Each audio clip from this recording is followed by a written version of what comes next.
سهار الله جل جلاله د تقوا امتحان اخلي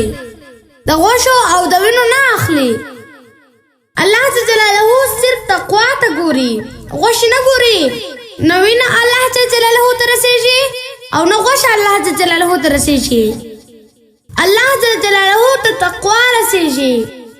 الله جل جلاله په قرباني د بنده بندگی ګوري چې دا بنده دی او کنه زما حکم ته حکم وای او کنه وای ځکه ډیر خلک د قرباني په ورځو کې یو خبره شروع کی وای چې دا دومره اختران مش کوو دا دومره اختران مش حلالو او چې دا پیسې راواخله غریبانو ته تقسیم کې ولې تاسو داسې کوئ نه داسې نه کیږي دا زموږ د عقل پیسې لیدي دا د الله جل جلاله بندگی نشو الله جل جلاله بندگی دا